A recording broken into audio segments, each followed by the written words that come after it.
पहली की सोच और आज की सोच के बीच में अंतर देखिए। पहली की सोच थी कि जो बजट आपको दिया गया है उसमें से बचत करो ताकि रेवेन्यू डेफिसिट कम दिखे, फिस्कल डेफिसिट कम दिखे।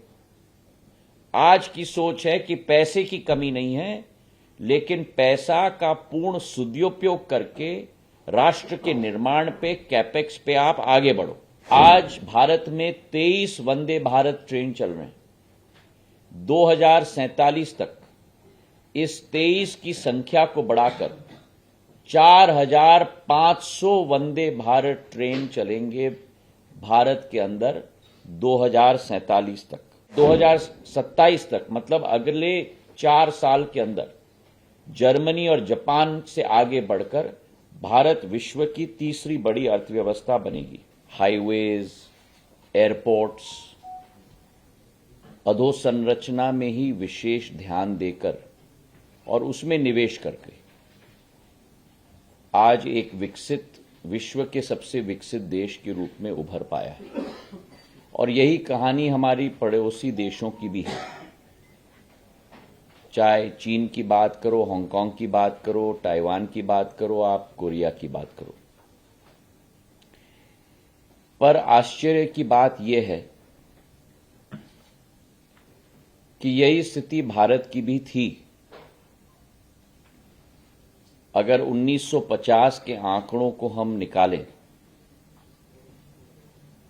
तो भारत चीन जैसे देश से कई गुना आगे सदैव रहा है। रेल के क्षेत्र में भारत का रेल नेटवर्क करीब 53,000 किलोमीटर का था और उस समय चीन का रेलवे नेटवर्क केवल 23,000 किलोमीटर का होता था। लेकिन जो अर्थशास्त्र में कहा जाता है, एक नैरेटिव सेट करना और एक नैरेटिव के साथ अनलीशिंग द एनिमल स्पिरिट्स की एक क्षमता, एंटरप्रेन्योरिज्म हो, निवेश हो, नेतृत्व हो, क्षमता हो, और इन चारों शक्तियों को लेकर क्रियान्वयन करके नतीजे पे हम लोग उतर पाएं। लेकिन पिछले 50-60 सालों में दुर्भाग्यपूर्ण ये भारत में संभव नहीं हो पाया। सबसे बड़ी समस्या देश में नेतृत्व की थी, नेतृत्व की कमी की थी, विजन की थी।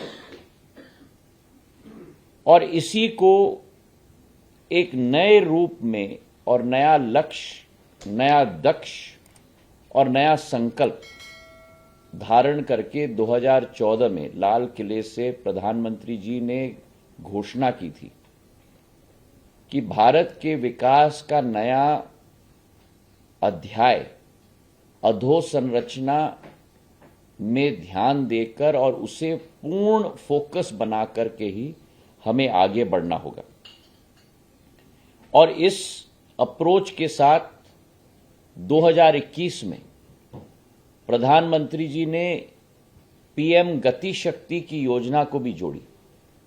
तो 2014 में एक नया अध्याय शुरू हुआ जहां अधोसंरचना में पूर्ण विकास, पूर्ण सोच, पूर्ण क्रियान्वयन क्षमता और उसी के साथ एक सिनर्जी मिलाने के लिए पीएम गति शक्ति की योजना की शुरुआत हुई। जो रेल बजट 2013-14 में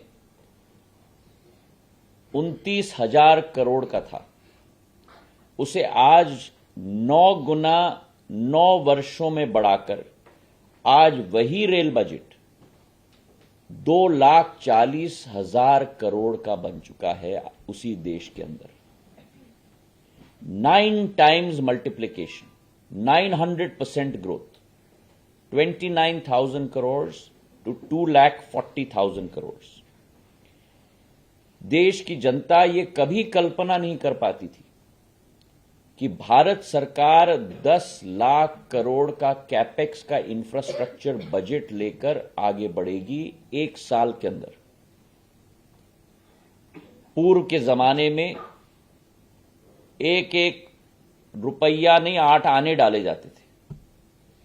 आज 10 लाख करोड़ का कैपेक्स की योजना है 1 साल के अंदर, और प्रधानमंत्री स्वयं हर एक मंत्रालय के साथ फॉलो अप करते हैं क्वार्टरली बेसिस पे कि क्या हम उन कैपेक्स टारगेट्स को मीट कर रहे हैं या नहीं, और अगर नहीं मीट कर रहे हैं तो क्यों। अगर हम देखें कि 2004 से 2014 के बीच में रेल के नेटवर्क में नए रेल 14,985 किलोमीटर का ट्रैक का निर्माण हुआ था। ये 10 साल का रिकॉर्ड है। और 9 साल का रिकॉर्ड जहां 14,985 किलोमीटर का ट्रैक लेइंग का काम 10 साल में यूपीए की सरकार ने की थी, वहीं आज एनडीए की सरकार ने 25,871 किलोमीटर का ट्रैक लेइंग का काम किया है। मतलब ऑलमोस्ट डबल, 14,000 से करीब करीब 25,000 26,000 तक। और आज हमारा रेलवे सिस्टम पूरे विश्व में सबसे तेजी से बढ़ रहा है। अगर आज आप देखो तो सबसे ऊंचा रेलवे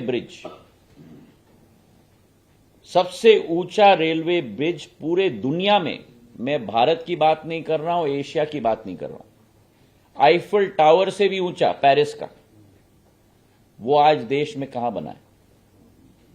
वो जम्मू कश्मीर में बना है। सबसे बड़ा दुनिया का आर्च पियर का रेलवे ब्रिज आज वो दुनिया में कहां बना है? देश में नहीं, दुनिया में सबसे बड़ा ब्रिज बना है, मणिपुर में बना है। पहली बार प्रधानमंत्री जी के नेतृत्व में रेल मंत्रालय ने मेड इन इंडिया विश्व स्तरीय सर्विस हमारे वंदे भारत ट्रेन की स्थापना की है, जो 0 से 100 किलोमीटर की रफ्तार तक 52 सेकंड में पहुंच सकती है। और इसी के साथ साथ संकल्प प्रधानमंत्री जी ने लिया है कि 3 वर्षों के अंदर बुलेट ट्रेन हम लोग भारत में लाने जा रहे हैं। तो भारत रेल के सेवा में भी नंबर 1 में पहुंचने वाला है। रेलवे के हमारे प्रोजेक्ट्स के फाइनल लोकेशन सर्वे जो सालों साल लगते थे, आज 8 गुना ज्यादा स्पीड से हम लोग संभव कर पाए। और हर क्षेत्र में अगर यह परिवर्तन आया है तो हम भविष्य का अनुमान लगा सकते हैं कि आने वाले समय में क्या परिवर्तन आएगा। हमारी सोच विचारधारा है कि भविष्य में ऑपरेशनल एफिशिएंसीज हमें बढ़ानी होगी, अधोसंरचना का निर्माण कई गुना ज्यादा बढ़ाना होगा, और इसमें हमने कई लक्ष्य निर्धारित करें। उदाहरण के तौर पर, पहला, नेशनल हाईवेज के क्षेत्र में जहां 37 किलोमीटर प्रतिदिन आज वर्तमान का हमारी क्रियान्वयन क्षमता है, उसे बढ़ाकर 2047 तक 60 किलोमीटर प्रतिदिन नेशनल हाईवेज का पूर्ण क्रियान्वयन क्षमता हम लोग बढ़ाने जा रहे हैं। आज भारत में 23 वंदे भारत ट्रेन चल रहे हैं। 2047 तक इस 23 की संख्या को बढ़ाकर 4,500 वंदे भारत ट्रेन चलेंगे भारत के अंदर 2047 तक। तीसरी बड़ी हमारी लक्ष्य है कि भारतीय रेल को नेट जीरो कार्बन इमिशन का मंत्रालय हम लोग बनाने जा रहे हैं। और तीसरी बड़ी अर्थव्यवस्था भारत 2027 तक 27 तक हम लोग का बनाने का लक्ष्य है। आज 5वीं बड़ी अर्थव्यवस्था है, 2014 में हम 10वीं बड़ी अर्थव्यवस्था थे, आज 5वीं बड़ी अर्थव्यवस्था है। और 2027 तक मतलब अगले 4 साल के अंदर जर्मनी और जापान से आगे बढ़कर भारत विश्व की तीसरी बड़ी अर्थव्यवस्था बनेगी।